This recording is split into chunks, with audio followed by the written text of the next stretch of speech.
I was around 12 or 13 years old when I came home on the bus from school one day during winter.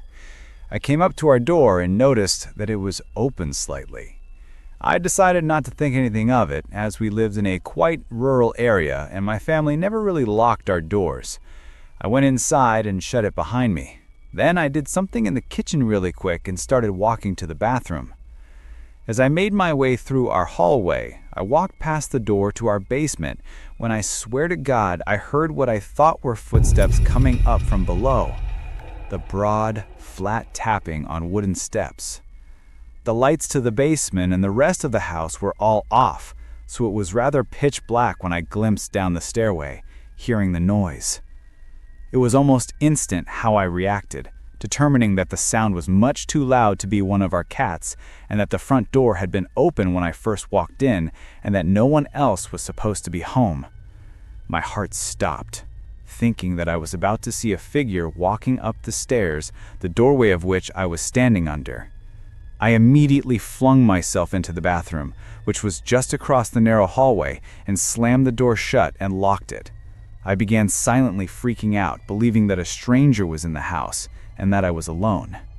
With no access to a phone, I stood still in the bathroom for a bit, trying to hear if anyone was moving around on the other side of the door, though I don't exactly remember if I had heard anything else after that. The next thing I knew, I was opening up the only window in the bathroom so as to make a getaway. I didn't even bother trying to take the screen off properly, instead choosing to bash it open with my fists as I squirmed my body out the windowsill, hopping into 2 feet of snow and white crew-cut socks. I quickly stood up and started hopping in great strides through the snowbanks towards my closest neighbor's house, about 80 yards away. I knocked on the door of our elderly neighbor, who was in fact home, and let me inside. I don't think I had ever really spoken to him before, but I explained what was going on. He let me use his phone to call 911. Cops said they were on their way. 40 minutes later, a squad car showed up, and the deputy did a sweep of the house, finding nothing. There didn't seem to be anything missing, and in the heavily tracked snow, there was no way of telling whether someone had just left the premises. So, there's a good chance it was nothing, but no real way of knowing. Either way, I was a freaked out tweener.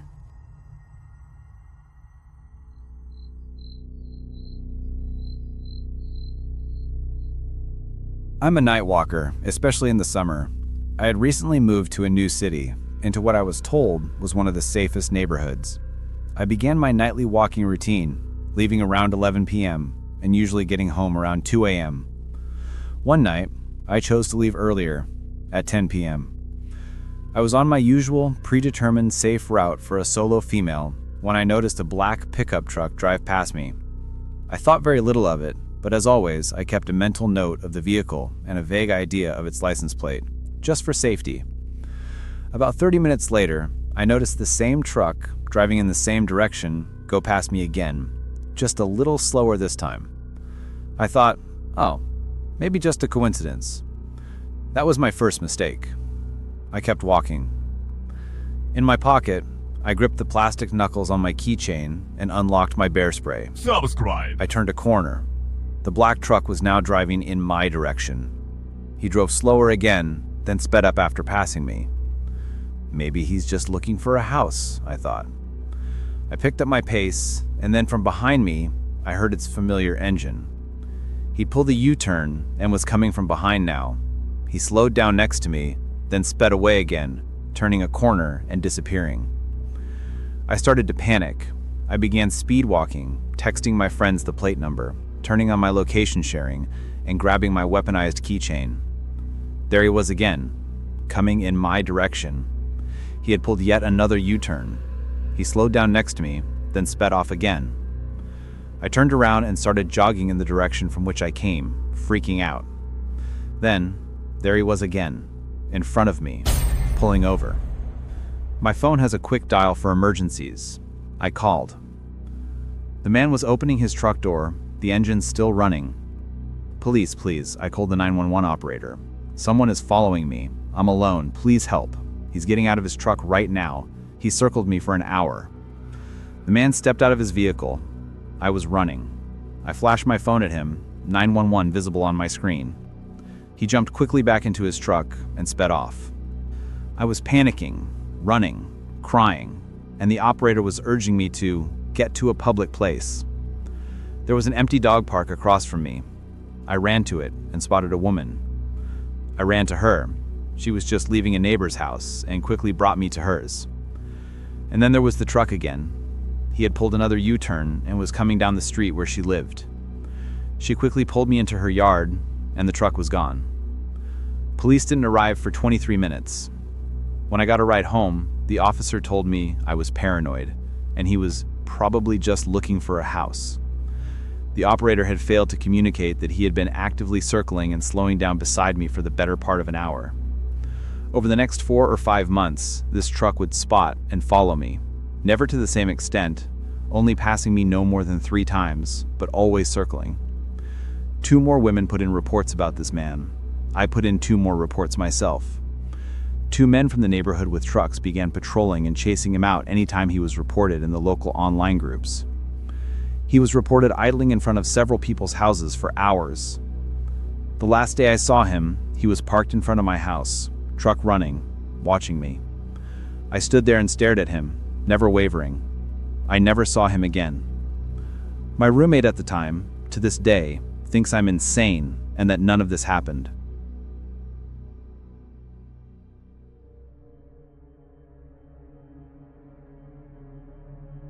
About 4 years ago, my then girlfriend, now fiance, and I moved in together. She got her own place in my town first, a small 1-bedroom on the first floor of an old row home. After my lease ran out 3 months later, I moved in full-time.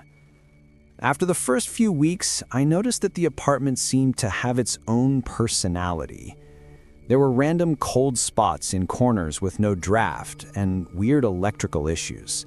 One month, everything fine, the next, lights flickering or turning off for no reason. I chalked it up to it being an old building. However, around that time, other weird things started happening. Nothing ever felt malicious or scary, but there were many times I felt as if I was being watched or that someone else was in the apartment.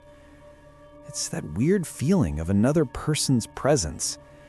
There were many times I would catch glimpses of someone moving.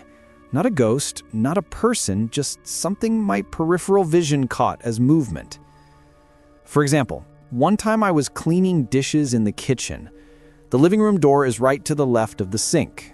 As I was washing, I caught what appeared to be movement flash in the corner of my eye, moving across the living room.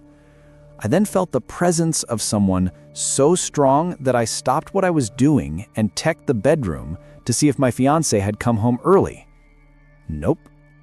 Nobody. Another time that really stands out was a few months later.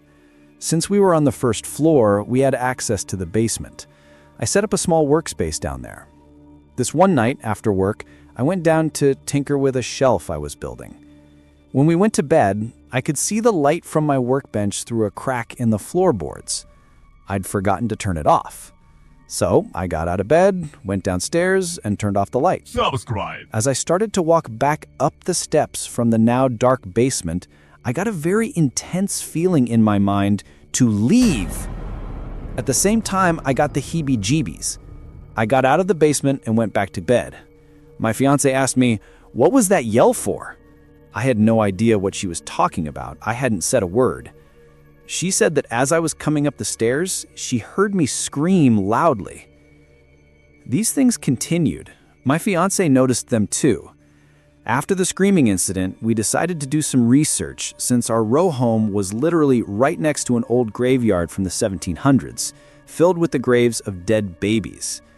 We looked up haunted places in our area and our address in particular. Well, that was a mistake. We found out that an old church used to occupy the property. It had burned down many years ago, and that's when our building was constructed. I recently brought this up in an online group for the area, and a woman who had lived across the street a few years before I was there got in touch. She said she and her boyfriend experienced a lot of unusual things, like hearing their names called from outside the bathroom when they were showering alone. She said she once saw a shadow man standing in the cemetery with his hand resting on a grave. There was also an old lady who lived across the street who I never met. One time my fiancé and I were walking past her house at night and saw a bunch of weird dolls in her upstairs room. Now, hearing that the block was particularly haunted, I can't help but imagine she was practicing some sort of voodoo to ward off the spirits.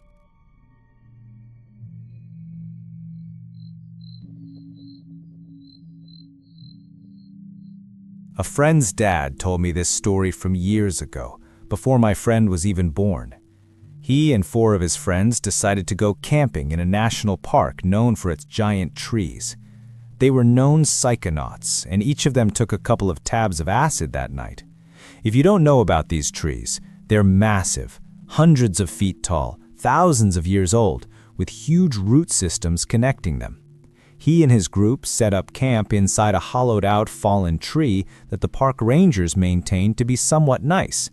You could drive 3 double-decker buses side by side through the inside of this thing, and one end of the roof had a big hole in it so you could light a fire below.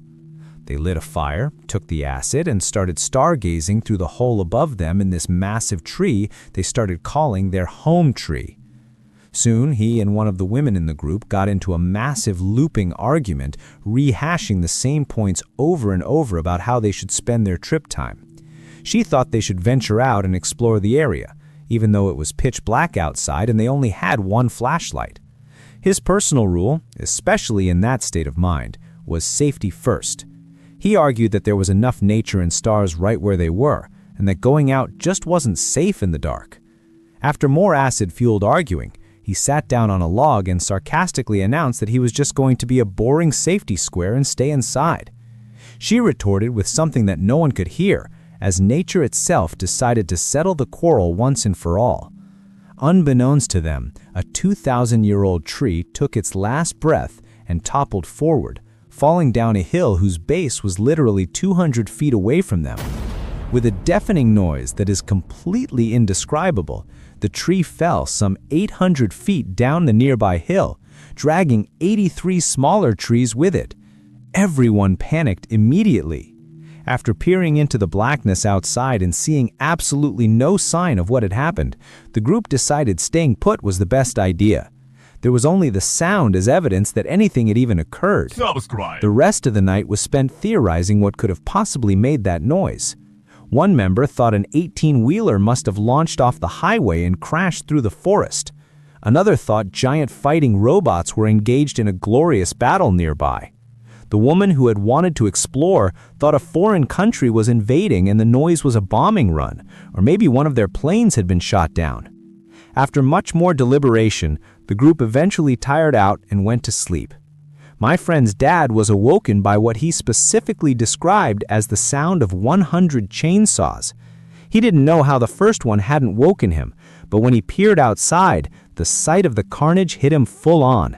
It was total devastation, and it had missed their camp by a distance he could have thrown a rock. There were hundreds of men with chainsaws, already hard at work chopping up the fallen trees. The fact that they got there the very next morning blew his mind. After calling the group over to marvel at the sight, you can be sure he made a snarky comment to the woman about the wisdom of staying inside the home tree. Subscribe. Many years ago, before cell phones, we had these things called pagers. Someone would page you with their phone number, and you would call them back when you got to a phone. As an on-call technician, my pager went off all the time. Our clients knew that if you followed up your number with a 911, it meant to stop what you were doing and call right away. I rarely, if ever, got 911s.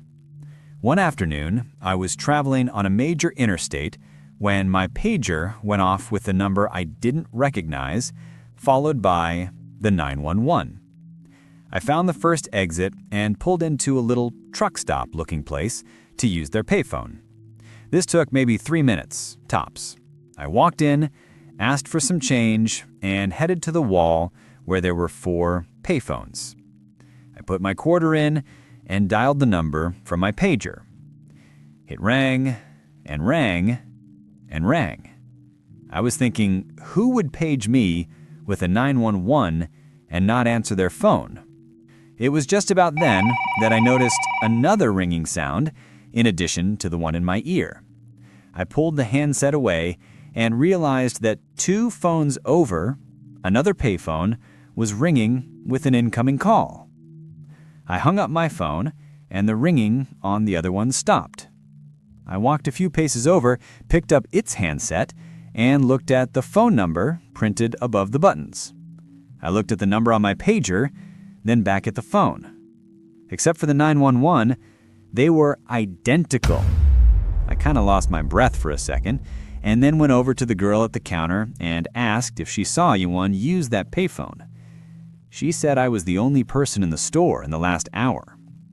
The whole episode probably took 15 minutes, but man, I was freaked out. The hair on the back of my neck was standing straight up, and I just wanted out of there. I got about 10 miles down the highway and came upon a scene that looked like a bomb had gone off. A 4-car pileup involving a tractor-trailer hauling a load of steel that had come loose. State troopers and paramedics were just arriving. I pulled over to the side and helped the best I could, but it was all pretty much over once it began. I have no idea why I got that page or from whom or what, but I'm convinced that if I hadn't, I would not be alive to write this today.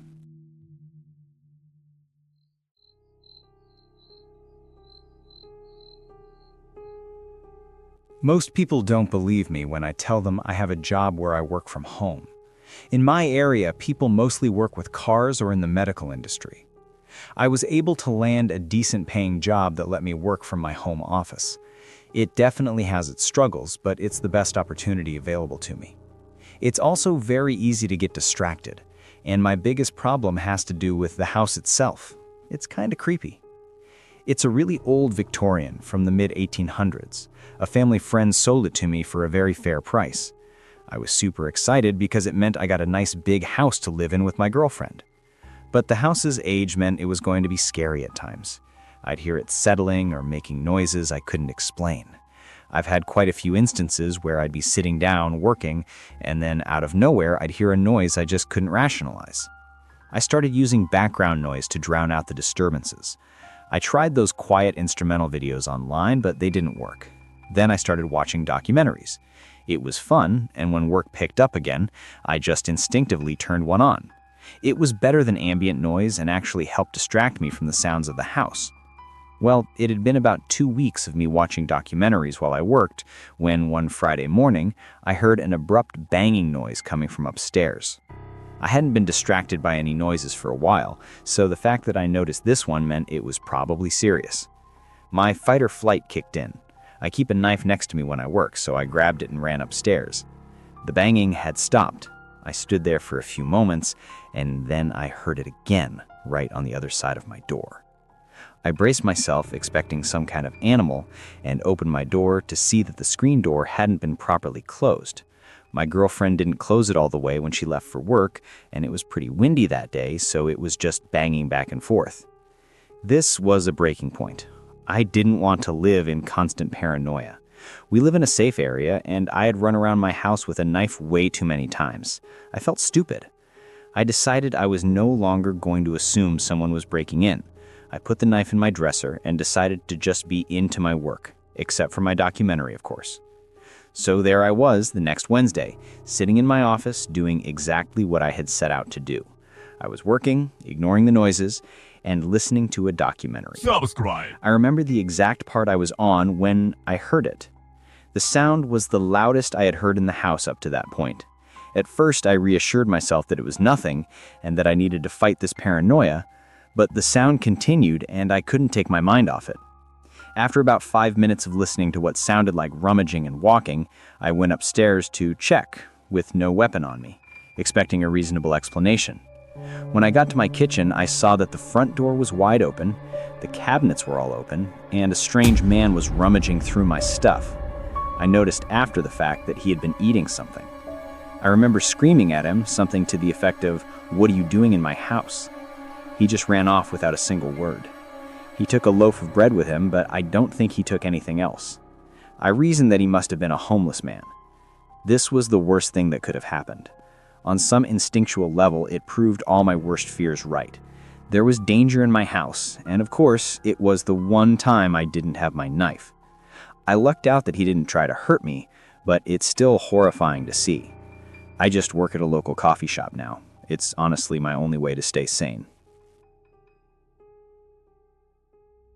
Subscribe. I work at a recently built city parking garage and transit hub. Late at night, it is my job to lock everything up and patrol the dark building, alone with just a radio linked to the local police department.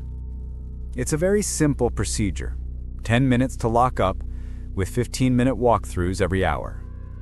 At roughly 3 in the morning, I was very tired, halfway through my 8-hour shift. I dragged myself through the security center, fancy talk for a room with a chair and monitors, and began my ascent through the ramps. I listened to my footsteps echo and realized it seemed quieter than usual. I could smell the typical putrid smell of the city, the fermenting feces in the trash cans from the numerous homeless people using the bins. We'd had to lock down the public bathrooms to prevent damage and deaths from people overdosing in there. I finally got to the top floor and summoned the elevator. I placed my forehead against the door, feeling the cold air rush up through the shaft as it reached my floor.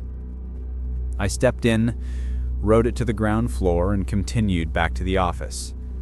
I ran for the cold office room and used my magnet fob to unlock the door. The door usually gets hung up a little, so with a swift heel, I slammed it shut and made my way to the desk. The computer that runs the cameras is ancient, and the internet is so slow that it takes forever to update. And so I sat there with my new favorite pastime, watching myself walk around with a tremendous amount of lag time. I watched myself trudge through the stupidly hot weather and laughed at myself as I watched my head land against the cold steel of the top floor elevator doors. As the doors opened and the light flooded the area around me on the monitor, my blood went ice cold. There was a man standing no more than 6 feet away, just staring at me. And as I entered the elevator on the screen, he headed for the stairs, already vaulting down the steps. My heart raced as I watched each camera as he hit each floor, keeping perfect time with the elevator. My ears began to boil as I felt all the blood rush to my head, and I had a hard time breathing. I watched as the elevator doors on the ground floor closed, and he began following me again, getting closer and closer after each turn of the corner. I watched as I flung open the office door and he caught it, heading in right behind me. My heart pounded in my eardrums. He was inside the building. I kept watching the screen, knowing I should look away, but I couldn't find him. And then I saw why. I had kicked the door shut in his face. It was just me in there. I radioed for a few officers to come, and they swept the building, gave me a slap on the wrist for not paying attention, and left. The rest of the night I stayed in that room. I watched each camera diligently, but never saw him again. Now, every time I go to work, I can't shake the feeling that I'm being watched.